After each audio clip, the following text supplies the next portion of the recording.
I rushed Delaney to the ER, her lips blue, her pulse fading. The doctor gasped, "This isn't dehydration. She was drugged." Within minutes, hospital security called the police, and by morning, every whisper we feared roared into headlines. And me, Marla Jacobs, the woman they once called hysterical, became the reason the courtroom went silent. Because what they tried to bury, I dug up piece by piece. And it all began, not with a scream, but with chandeliers, jazz, and a room dripping with secrets. The glow of the chandeliers met me before the warmth of the room did. Golden light dripped from every corner of the mansion, catching on crystal glasses and polished marble like the whole place had been dipped in honey. Jazz floated through the air, soft, rehearsed, expensive. People gathered in neat circles, laughing at jokes that weren't really jokes, admiring themselves in reflections they pretended not to see. Delaney stepped slightly behind me as we entered, her hand brushing mine, a small reminder that she was there even if she felt swallowed by the room. Our dresses were simple, the kind you wear because you want to look appropriate without pretending to belong. Everyone else shimmered like a catalog spread. I told myself to breathe, to stay balanced, to remember why we came. But the truth settled in my chest. This wasn't a place built for people like us. Some rooms don't invite you in, they measure you. And in that moment, I felt the tape tightening around my ribs. Looking back now, I should have known unease is usually the first warning.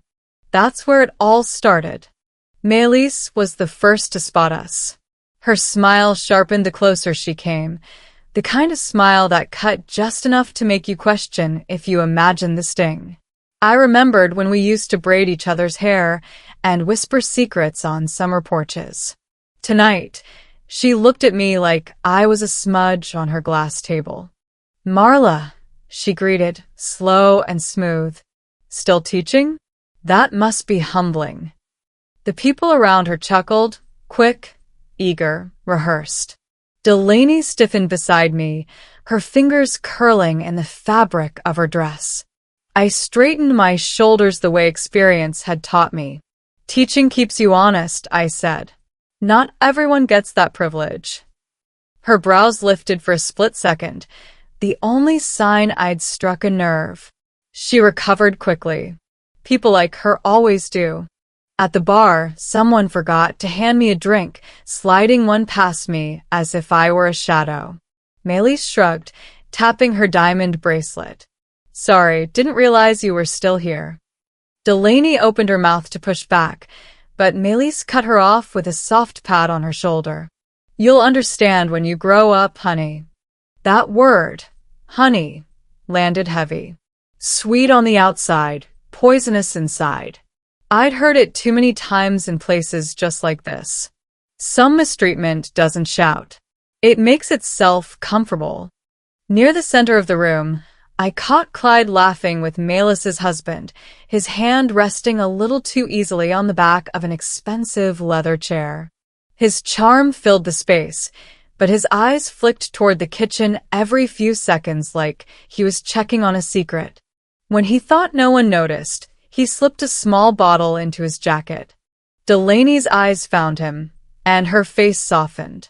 She gave him a gentle, exhausted smile, the kind you give when you adore someone so much you excuse the cracks. I leaned down slightly. "You sure you're okay with him?" She nodded quickly, too quickly. "He's just stressed lately." Her voice held the tremble she thought she'd hidden.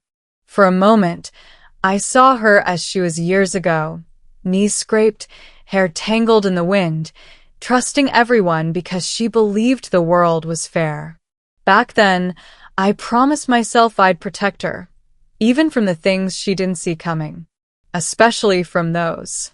I didn't know how critical that promise would become. A toast rang out, and glasses lifted. Mine was empty, but no one seemed to notice. I stood at the edge of the circle like an unintended footnote to a celebration I never agreed to attend. To family, Maylise announced, raising her glass high, and those who know their place. Something in my chest tightened, but I stayed steady. It takes more strength to remain calm than to break. I reminded myself of something I once heard.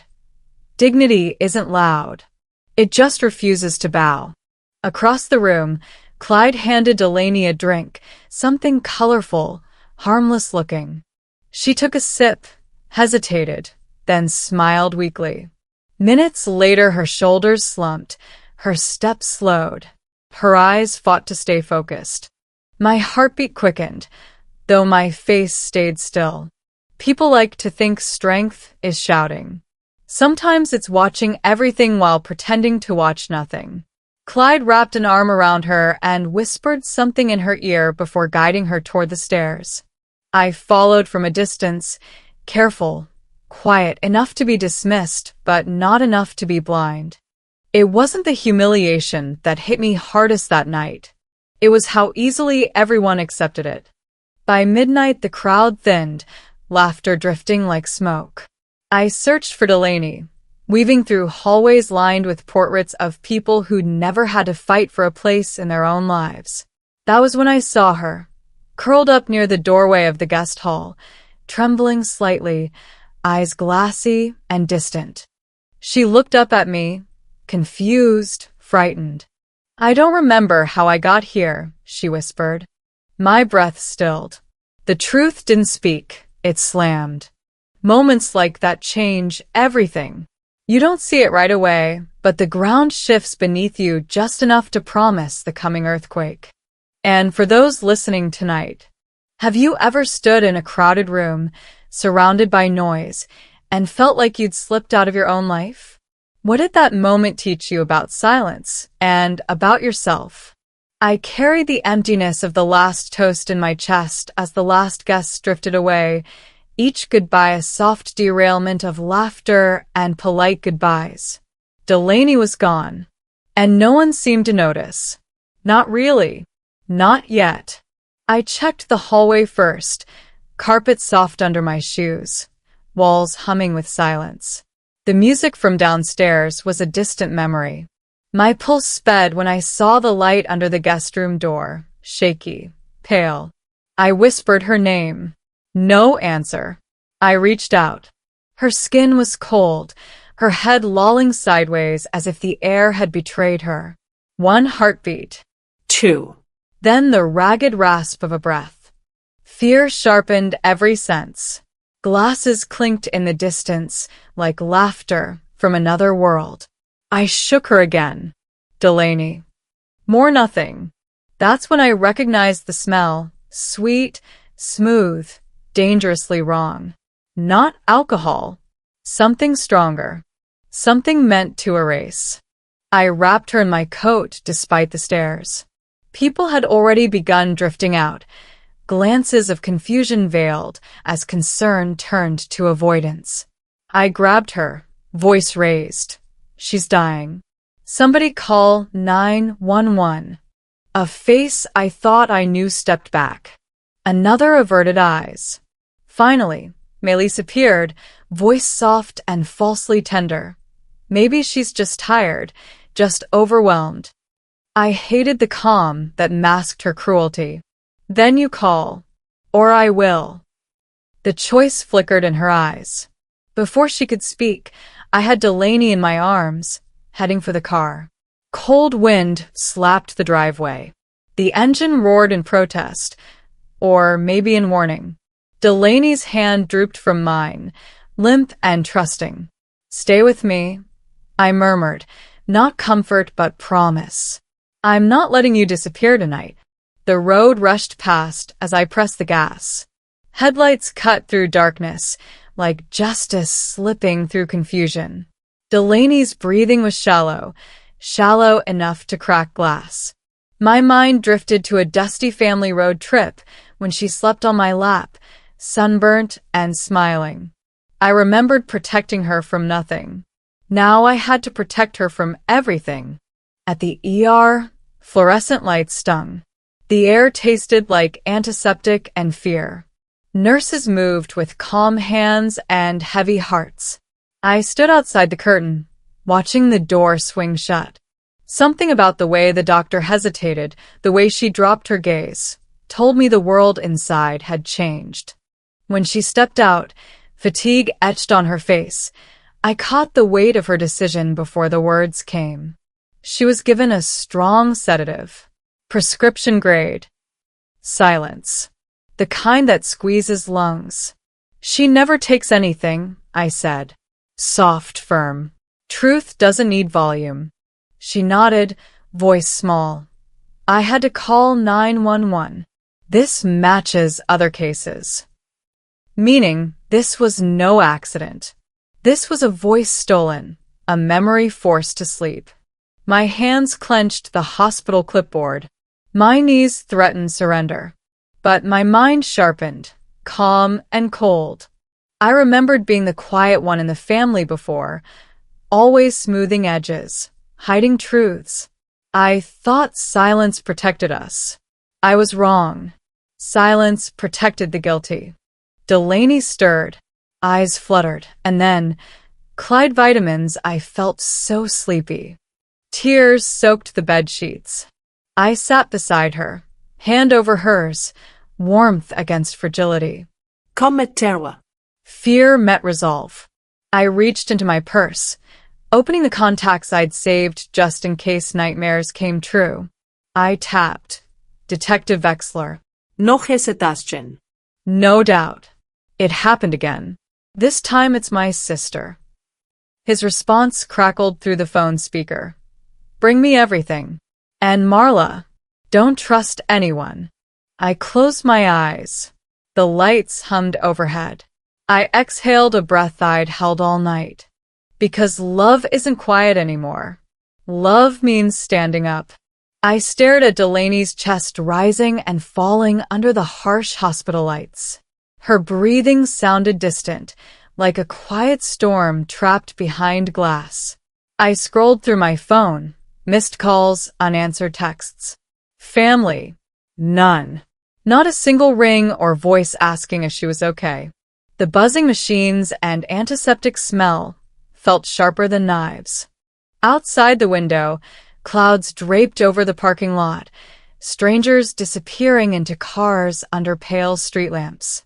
I closed the blinds, but the emptiness seeped inside, like the world outside had no place for us anymore. The nurse returned with 2 cups of lukewarm coffee and glanced at my phone. She sighed. Someone named Melis asked if your sister was really that bad. I set the coffee down carefully and turned off the phone. Even when we nearly died, they still thought we were being dramatic. That thought hit harder than any verdict I could imagine. Driving Delaney home felt heavier than any police chase. She sat silent in the passenger seat, rain tapping the windshield, her fingers loose on her lap. At the curb, a neighbor nodded awkwardly, then turned away. I caught a note taped to our mailbox, a smear of ink, a warning. Stop digging. Another stayed inside our door. Let it go. For your own good. Clyde's voicemail glowed on the screen. Calm, smooth. Look, you misunderstood. Don't drag my girl's name through rumors. I didn't play it. Instead, I screenshot it, saved it, stored it. Let their words be their own undoing. There was a memory, our mother's voice in the kitchen years ago, low and stern. Don't embarrass us. If anything happens, we solve things inside. I thought that made us safe. I was wrong. That silence built their prison. Late afternoon, Delaney looked at me with wide eyes. She whispered, "Someone called me a burden." I can't remember who. The word stung, sharp as glass. I pulled her close.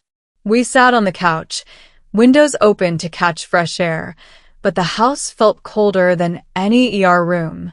I opened her phone, found fragments of deleted messages. One said simply, "Handle it quietly." Anonymous sender. I snapped a screenshot, forwarded it to Detective Wexler. Later, a post appeared online from Melis. A staged photo of family smiling, captioned, "Family first." Drama never wins. Her friends flooded the comments with disbelief, some with sympathy, others with scorn. But the post was the kind that dug a grave between truth and trust. I lowered the phone. "You think silence will protect you," I whispered. "But silence already betrayed you." That same night, my phone pinged, a text no sender. "You're making a mistake. Let it go." Delaney read it over my shoulder. Her shoulders shrank, eyes wide. "They're watching us," she said.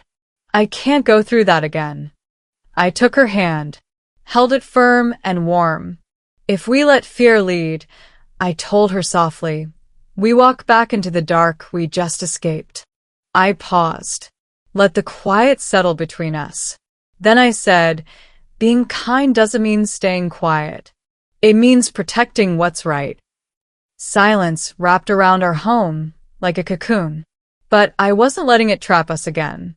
I started logging everything: time, date, screenshots, threats, building paper trails where shadows once ruled. The next day, I drove to my parents' house. I knocked on the familiar blue door, the one I thought held refuge. They welcomed me with tea, polite smiles. But when I asked about Delaney, their eyes shifted fast. My father cleared his throat softly. "Maybe this isn't something we talk about outside." I placed the cup back down gently. "Then this will be the last time I'm inside." I spoke calmly, firmly, like setting a boundary no guilt or charm could cross. Mom's eyes glistened, hurt and confusion. She said, "Are you really willing to tear apart the family over a mistake?" I stood tall. I shook my head. This family tore itself apart when it chose silence over safety. I didn't look back. I walked out. The door closed behind me, heavy and absolute. That night, I sat before the monitor of our home security camera. The timestamp glowed, 2:17 a.m. Nothing, just static and shadows. I rewound, paused, zoomed, and I saw it. A black sedan parked under our street lamp. Engine idling too long. Its windows tinted. The silhouette inside too deliberate. My breath caught. Rage trembled under calm. Because some truths hide in plain sight, but that doesn't mean they don't leave footprints. For those who've been silenced under quiet smiles, under polite gestures, remember, silence doesn't protect. Fear doesn't heal. If you've ever felt alone after the storm, tell yourself, your voice still matters. Your story still counts. I sat on the edge of the couch, the room around me dim and still. Delaney slept upstairs, fragile as glass. I opened my laptop and the old video appeared on screen. Faces full of laughter, clinking glasses, memories frozen in honeyed light. I swallowed hard, thinking how something so bright could hide a poison. I paused the footage at a frame. Clyde lifting a drink, then sliding one glass behind his back with a practiced ease. The gesture was subtle, but it was there, a shift of hand, eyes flickering for a moment. My breath caught. There it was, the lie hiding in plain sight. That kind of silence doesn't protect. It colludes. I rewound, watched again. Time, angles, shadows, everything aligned. Then I opened an old group chat thread, long forgotten. There, in a brittle message from Clyde to Rhett, make sure she gets the clear one. I printed it, saved it, backed it onto a secure cloud folder with lawyer access. I whispered under my breath, if truth won't walk through the front door, I'll make it climb in the window. I needed more, something physical, undeniable. That's when Delaney remembered the gift box, a small ornament she thought gone. Inside was the glass from the party. It sat plain and innocent in our living room, but to me it was a key. I wrapped it carefully and took it to Dr. Anika Lowell, a woman who had helped me once before with a quiet smile and a steady heart. She frowned at the glass, her lips tight. "I'm not risking my license," she said, "but I've seen enough to know charm can be a cover." I didn't argue. I simply said, "I'm not asking you to risk anything. Just help me shine a light that shadows already tried to swallow." Her eyes softened briefly. "Justice isn't blind," I added. "It's just tired of chasing shadows." While she ran tests, Delaney came up behind me and slipped her arms around my waist. She whispered softly, "Thank you for not letting this go." Her voice wavered, but I didn't flinch. That hug, quiet, sincere, meant more than any toast or empty promise. Love doesn't always roar. Sometimes it holds you tight when the world tries to untie your bones. When the results came back, I held the paper as if it weighed nothing. Traces of zolpidem, prescription-grade sedative. Not a mistake. Enough to knock someone under. Enough to erase memories. There was silence. Not the safe kind.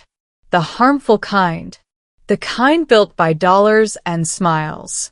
A voicemail buzzed moments later from Clyde, a soft apology, layered with ease. "Let's just forget the past," he said. "For all our sakes." I saved the file, printed it, slipped it into a folder labeled simply, "For court only." They could forget. I wouldn't. Delaney edged closer, her eyes red-rimmed. She asked in a small voice, "Do we really have to go that far?" I held her hand steady. "We don't need vengeance," I said. "Just truth. And the chance to walk in the light without trembling." The next morning I met an attorney known for taking cases like ours: quiet abuse, hidden damage, broken trust. I laid everything out: footage, texts, toxicology, voicemail. She looked at me with respect, not pity. "You came prepared," she said. "That's rare." I nodded. "Not here for vengeance," I replied. "Here for clarity." Stepping outside, I froze for a second when headlights flickered across the street. A black SUV idled there, dark windows reflecting suspicion. A man seated inside took out a phone pointed at me. I didn't shrink. I didn't look away. He thought I would notice. But I've been watching longer than he has. If you've ever had to prove what others refuse to believe, you know how heavy a silent glass can be.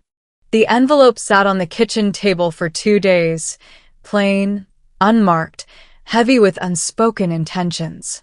Delaney and I stared at it this morning, the silence thick and fragile. Finally, a gentle tap on the envelope broke the quiet.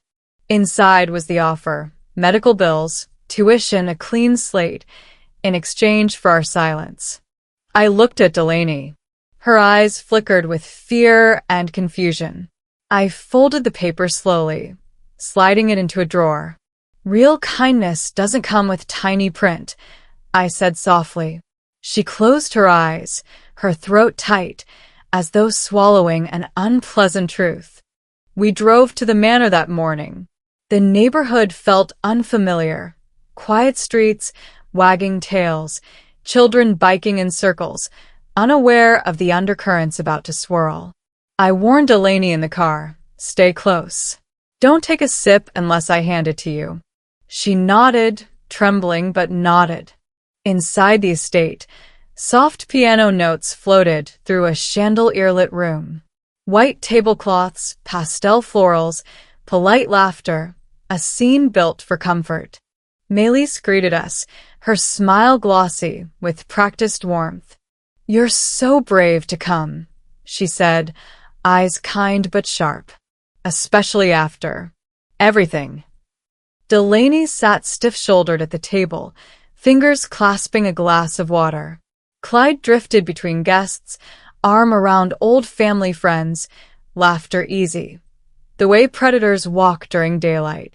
I watched him, noting every gesture, every sideways glance. My smartwatch was recording, a quiet record for loud truths. Then Clyde raised his glass. To healing. To second chances. His voice carried calm authority. He extended a drink toward Delaney, golden clear. I leaned in, voice low but firm. I think she'll pass. We brought our own water. He paused. The corners of his mouth flattened.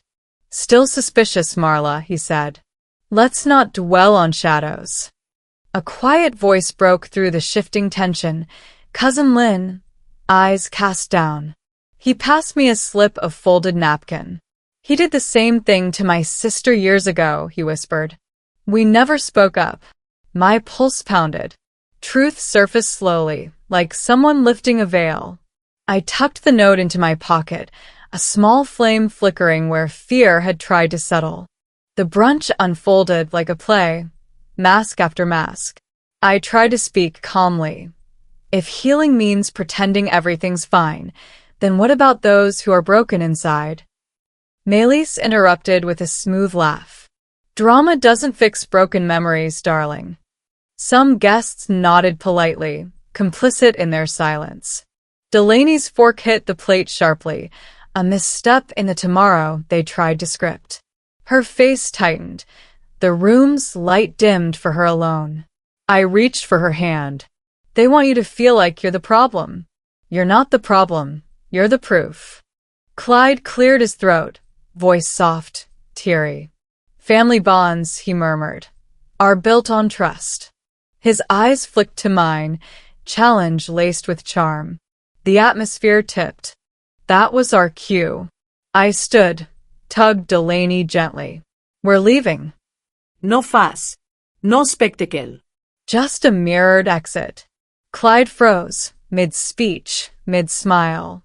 In the car, rain slicked the windshield. Delaney stared out at blurred streetlights. It felt like watching a play where everyone forgot their lines, she said. Her words hung between us, haunted, true. They didn't forget, I replied, voice firm through the wiper sweep. They just pretended the script never existed. Later, I drafted an email to our attorney. I attached the napkin note, labeled it potential evidence. Delaney lay curled beside me on the sofa. She whispered, "Thanks for not letting me go back alone." I brushed her hair back gently. "Kindness used as a weapon," I said. "I'll use honesty as my shield, when the time comes." My phone buzzed. A message popped on screen. "Meet me. I have everything, but come alone." For those reading this story now, have you ever walked into a room where everyone smiled, yet something inside your spine froze? What did that moment teach you about trust? The late dinner bell at a roadside diner clanged just as cold as the chill creeping up my spine. I eased into the corner booth, shoulders tight against the seat. The address from Lynn felt on the edge of a cliff. I wasn't sure I would walk away. Delaney's nervous whisper came soft. "What if it's a trap?" I pressed my lips flat. The truth always looks dangerous when people are invested in lies, I said quietly, pulling open the booth door. The apartment was small, nothing glamorous. Boxes stacked against walls, files shoved into drawers, yellowed receipts, faded photographs.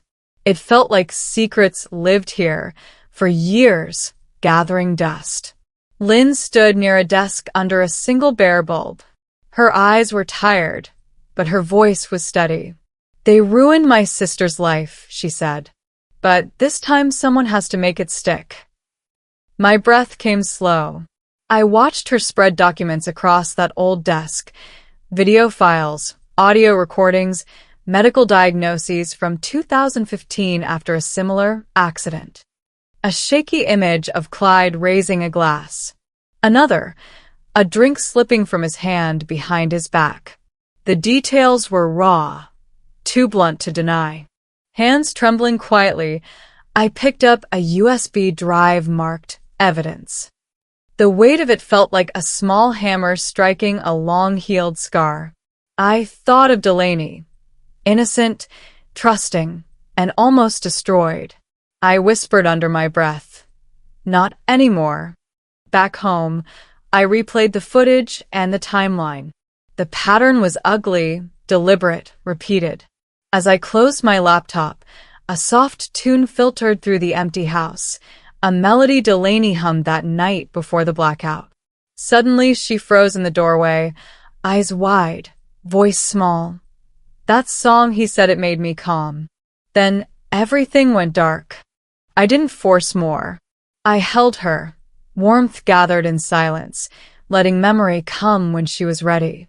Sometimes the bravest thing isn't lashing out. It's standing firm when your knees want to buckle. I called Attorney Lisa.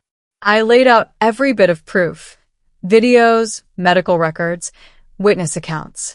Her tone was cautious, respectful. She warned me of what could come.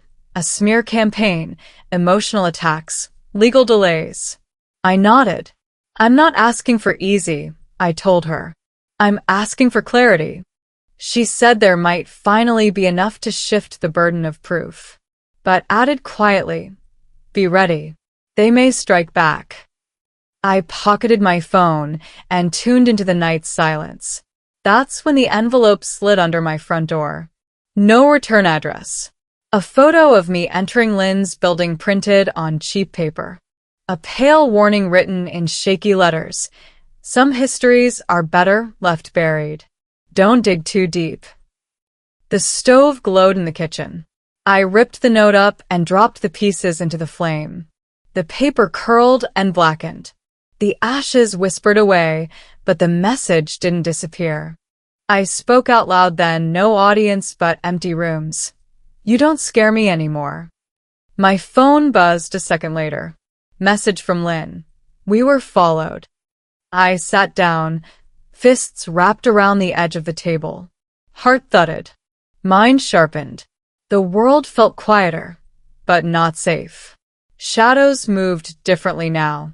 If you've ever been told to stop asking questions when your gut screams they deserve answers, I want you to know, sometimes what you do for others is the compass that guides you home. The next morning, Delaney stepped into the tiny art corner of our living room, a brush in hand. The canvas stood blank under the soft morning light, but her hand shook less than it had in weeks. She dipped the bristles into paint, quiet and deliberate, and dragged them across the white surface. Slow strokes. A stormy sky. A calm sea. I watched her quietly, the smell of oil paint filling the air, smells that taste like memory and hope. She painted ever so softly, murmuring, "This isn't for them, it's for me." The words hung between us, fragile but fierce. In that moment, I understood that survival isn't always loud. Sometimes it begins with quiet strokes on a blank canvas. She paused. Her eyes narrowed on the horizon she'd painted. I didn't speak, just let the silence settle around us. That's where healing starts, not in declarations, but in reclaiming a voice that was nearly lost. Later, Delaney's phone buzzed. She glanced at it, hesitated, then turned away. The screen glowed, a social media post spreading rumors. They're faking it for money. Comments stacked beneath. Disbelieving, cruel, speculative. A friend from school walked past her in the hall later that day, eyes looking everywhere but at her. Whispers brushed like cold wind. She flinched. That night she curled on the couch, the phone clutched loosely in her hand. He sat beside her, careful, steady. Let their words drift through the air, I said softly. They don't touch us. She exhaled, tears glimmering. You throw stones, we build shelter. But the world we were fighting was quiet. That same day, I met with our attorney. She leaned forward, voice even but firm. Rumors, public opinion, they don't count in court, she warned. Without fresh evidence, you might be dismissed before your story is heard. My stomach twisted. Outside, a protest of support for Clyde's circle had started online. Posts, likes, comments, all forming a wall of silence and doubt. The law seemed blind, justice silent. But I held still. I don't fight noise, I said. I fight facts. We laid out a new plan, call for historical testimonies, track medical reports, commission independent lab tests. Build a foundation not on whispers, but on proof. I knew the path would be slower, harder, but clearer. At home, Delaney and I chose peace over anger. We sat together, painting a new canvas. Colors gentle, soft, healing. She turned to me quietly. Maybe healing doesn't mean screaming. Maybe it means being heard by one person who matters. I squeezed her shoulder, heart steady. Love isn't always loud, I said. Sometimes the echo lasts longer than the shout. Later I posted a short message online, simple, calm. Truth matters more than noise. No anger, no accusations, just dignity. Because truth deserves respect, even when it trembles. But that night, when I came home, a note was pinned to our door. No name, just a sentence carved in fear. We see you. We're waiting. I locked the door. I stood by the window. Outside, streetlights flickered softly. Rain threatened. My chest tightened. But I whispered to the dark, "You can watch. You can wait. Tomorrow, I bring the light." For those watching now, when the world whispers doubts, but your heart still pines for truth, remember, you don't have to scream to be heard. Sometimes the gentle echo carries the weight of justice. The morning light spilled across the kitchen floor when the mail slipped through the slot, careless, silent. I picked up the envelope addressed to Delaney. The paper felt too smooth, too official. Inside was a letter. Bills paid, tuition covered, a proposal dressed up as generosity. The price, silence. A signed non-disclosure agreement. Delaney stared at the letter long and hard. Her face went pale, confusion curled around her eyes. I folded the paper carefully, voice steady, calm. Real support doesn't come with fine print. I reached for her hand. You don't owe them quiet. You owe yourself truth. We spent the afternoon in the living room. Outside, the neighborhood moved on, cars, children playing, lawns trimmed. Inside, the hush felt like an interrogation. I didn't want Delaney drinking from their generosity. I prepared water. Offered it first. She nodded. We didn't speak about the note. We didn't need to. Evening came with heavy quiet. A knock at the door, a boy from Delaney's school circle. He stood under the porch light, small bag in hand. Inside was a bracelet Delaney once lent him for safekeeping. It was broken, one bead missing. A tiny tag dangled from it. Scrawled in shaky ink, "Stop him." The bracelet swung in my palm like an accusation. Silent. Cold. Delaney's eyes widened, shock and sorrow converging. She barely whispered. I tried to signal. I pulled her close, my voice soft but firm. It was never your fault. It was theirs. I held her as night filled the windows. I promised to protect her, not with vengeance, but with truth. Late that night, I drafted a reply to the offer letter and signed, blank. We didn't accept. We didn't bargain. The only signature was ours, the signature of integrity. I called our attorney. We'll proceed on truth, I said. She hesitated. She warned of backlash, whispers, social pressure, but agreed. Because dignity isn't for sale. Some debts aren't counted in dollars, they're counted in self-respect. Delaney rested on the sofa. I sat by the window and watched streetlights flicker on and off. I packed evidence quietly. Photos, screenshots, recordings, copies in the cloud, locked safely with lawyer access. The night hummed around us. I whispered to the dark, "We'll be calm, but we'll be standing." At midnight, silence settled heavy over the house. The kind that waits, watches, remembers. Just before I drifted asleep, there was a faint knock at the door. My heart froze. Delaney stirred beside me. I stood, every muscle taut. Rain tapped the windows. Outside, darkness unknown. I didn't pull the chain. I didn't speak. I just stood there. Because if they think money can buy silence, they forgot. Truth speaks louder. For anyone out there who's been offered kindness in exchange for your silence, ask yourself, whose voice are you really protecting? Rain hissed against the windshield as I drove toward the old apartment building. My hands gripped the wheel tighter than I admit. The message had been clear. Meet me on the rooftop. Alone. My throat clenched, but I couldn't walk away. Not now.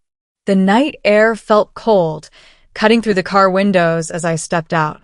Streetlights glinted off wet pavement.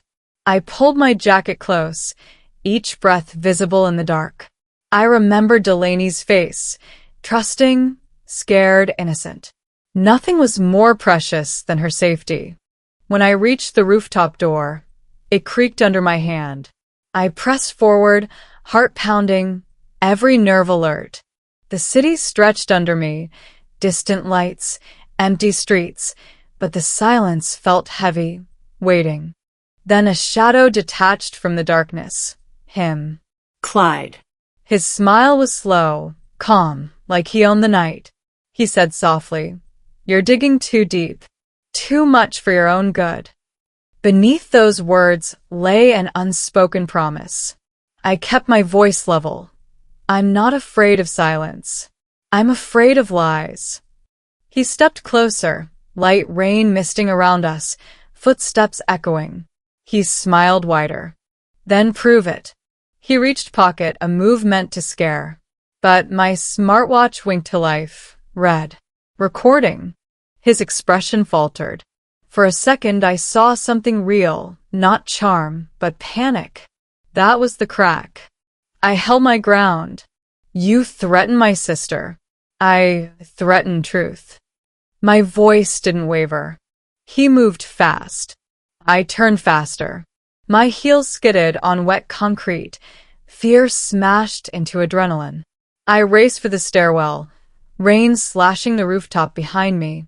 Downstairs, the steps blurred under my feet. I stumbled, didn't stop. Outside, headlights cut through sheets of rain, Delaney's car. I burst through the door, breath ragged, with hair plastered to my face. She stood there, eyes wide, hand out. I scratched go into the air with a nod. She jumped in, door slammed, tires spun. The wipers swished hard, the world outside smeared in droplets and darkness. Delaney grabbed my hand, gripped tight. Her voice shook. Thank you for seeing me. I stared out the rearview mirror. Her face blurred behind water streaks. I closed my eyes. Fear was real, but silence was worse. I dialed Detective Wexler between wiper swipes. We have him. We escaped. Now build the case, I said. My voice steady despite the tremor inside. The phone crackled back. Good. Send everything. Stay safe. Driving through empty streets, engine humming, rain slapping the roof, the world felt heavy and urgent. Delaney slept against the seat, exhausted but alive. I traced the outline of her wrist through the dim light, thinking, running doesn't mean hiding. Sometimes running means rising. Back home, I rushed to upload the rooftop video to our secure cloud. The icon spun, then froze. Error. Upload failed. File corrupt. My breath hitched like a dropped note in a song. I checked timestamps. Someone had overwritten it. A wave of cold washed over me. The file was gone. Proof may be gone. But not all. I still held memories, cameras in other places, voices who remembered. If truth can be erased, then we'll bring witnesses. For you listening now, carrying fear like a hidden badge. Sometimes escaping danger doesn't mean surrendering. It means choosing who you run for and what you stand for. The first light of morning filtered through the tall windows of our new apartment, golden and gentle, like a promise whispered after a long storm. Dust danced in the sunbeams, catching on the edges of stacked boxes and half-unpacked shelves, quiet artifacts of a life not yet settled, but finally our own. Delaney moved slowly through the kitchen, barefoot on the cool tile, pouring 2 mugs of coffee. The smell wrapped around us like memory, warm and grounding. She handed me a cup, and we sat at the small round table. The one we'd found at a thrift store, scratched but sturdy, now holding space for a new chapter. The silence between us wasn't empty. It was soft, peaceful, the kind that doesn't need to be filled because it already speaks. I lifted my mug, letting the steam curl around my face, and thought. We traded fear for morning light. Delaney stood and walked over to the blank wall in the living room. A new canvas in her hands, still untouched. She held it there for a few long seconds, aligning it with quiet intention. The room felt suddenly sacred, fragile in the best way, like a heart poised to breathe hope for the first time. She whispered, more to herself than to me. This is a blank page. Our new start. We didn't speak of trials or headlines that morning. We didn't speak of lawsuits or press conferences. The noise of that world was behind us, or at least far enough not to echo in our sanctuary. Instead, later that day, we walked hand in hand into a small community center tucked between an old church and a laundromat. The people inside didn't look shocked by pain. Their eyes held the same weight I saw in Delaney's during those first nights. But they also held something else. Endurance. The moderator asked for stories. I offered mine, anonymously at first. I stood at the front of the room, voice trembling at first, but steadying with every sentence. Delaney sat in the first row, her hands clasped tightly in her lap. When our eyes met, she nodded just once. I spoke of betrayal, of silence forced and shame weaponized. I spoke of standing alone when the world demands you bend, of choosing to live, loudly, after others tried to disappear me. And I said, survivors teach us that silence isn't safety, courage is. Some in the audience nodded quietly. Some wept. A few reached for each other's hands. When the applause came, it wasn't loud, but it was full. It felt like healing being passed from person to person gently. Afterward, as people milled about with cookies and paper cups of tea, I checked my phone. There was a message from our attorney. The civil lawsuits were officially filed. The district attorney had reopened the criminal case. Patterns had emerged. New voices. Familiar evidence. My hands went cold. My breath caught. Hope took root. The media picked it up within hours. Headlines shifted from doubt to curiosity, from skepticism to scrutiny. Comments online began to change. Not all, but enough. The people who once demanded silence were now being asked questions they could no longer avoid. And then, something I didn't expect. An email. From another survivor. She wrote, I've never told anyone. I was afraid no one would believe me. But your story gave me a voice I didn't know I still had. Thank you. Her words made my fingers shake. That, more than any court ruling, felt like justice. That evening, back at the apartment, Delaney stood by the window, palette in hand. She picked up her brush and touched it to the canvas. I watched as she painted, slow, deliberate strokes forming a quiet sunrise over open ocean. 2 figures stood in silhouette, holding hands near the water's edge. Their bodies weren't detailed, but their posture spoke volumes. Calm, connected, unafraid.